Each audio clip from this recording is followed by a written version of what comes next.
আজি ক্লাস 10 যে ফাৰ্স্ট চ্যাপ্টাৰৰ যে ভিতৰুৱা কোৱেশ্চন বা প্ৰশ্নাৱলী সেই প্ৰশ্নাৱলী লাষ্ট টপিক আলোচনা কৰিম। লাষ্ট টপিকত কি কৈছে আমি চাও যে question number 3 identify the substance that are oxidised and the substance that are reduced in the following reactions. তলৰ বিক্ৰিয়াকেইটাত জাৰিত আৰু বিজাৰিত হোৱা পদাৰ্থসমূহ বাছি উলিওৱা। এতিয়া আমি চাম নম্বৰ 1 কি কয় sodium plus oxygen sodium oxide. Number 2 copper oxide plus hydrogen copper plus পানি। এতিয়া oxidized and reduced জারিত আৰু বিজাৰিত আমি চাম যে সোডিয়ামে কি হৈছে সোডিয়াম জাৰিত হৈছে সোডিয়াম জাৰিত হৈ সোডিয়াম অক্সাইড উৎপন্ন কৰিছে আৰু অক্সিজেনটো কি হৈছে বিজাৰিত হৈছে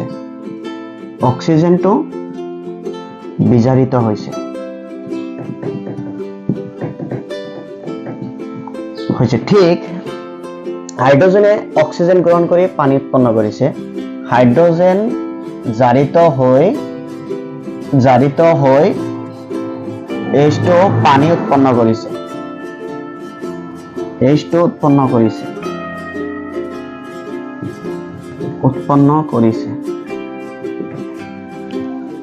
হাইড্ৰোজেন অক্সাইড লগ হৈ কি হৈছে পানী উৎপন্ন কৰিছে।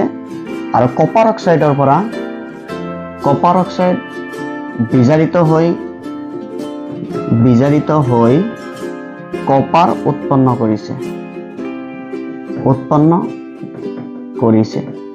কাৰণ কপাৰ অক্সাইড আছিল, কপাৰ অক্সাইডটো বিজাৰিত হৈ কপাৰ উৎপন্ন কৰিছে আৰু হাইড্ৰোজেন অক্সিজেন লগ হৈ পানী উৎপন্ন কৰিছে। গতিকে আমি ইয়াৰ পৰা কি বুজিলো যে সোডিয়াম জাৰিত হৈ সোডিয়াম অক্সাইড উৎপন্ন কৰিছে, অক্সিজেন বিজাৰিত হৈছে, তাৰপিছত হাইড্ৰোজেন জাৰিত হৈ পানী উৎপন্ন কৰিছে আৰু কপাৰ অক্সাইড বিজাৰিত হৈ কপাৰ উৎপন্ন কৰিছে। এইখিনি আমি পাইছো যে কোনো এটা বিক্ৰিয়াই যদি অক্সিজেন গ্ৰহণ কৰে অক্সিডেশন বা অক্সিডাইজড আৰু ৰিডিউসড হৈছে যে সোডিয়াম জাৰিত হৈ সোডিয়াম অক্সাইড অক্সিজেন গ্ৰহণ কৰিছে, গতিকে সোডিয়াম অক্সাইড হৈছে আৰু অক্সিজেন বিজাৰিত হৈছে ৰিডিউসড হৈছে, গতিকে হাইড্ৰোজেন জাৰিত হৈ পানী উৎপন্ন কৰিছে আৰু কপাৰ অক্সাইড বিজাৰিত হৈ কপাৰ উৎপন্ন কৰিছে।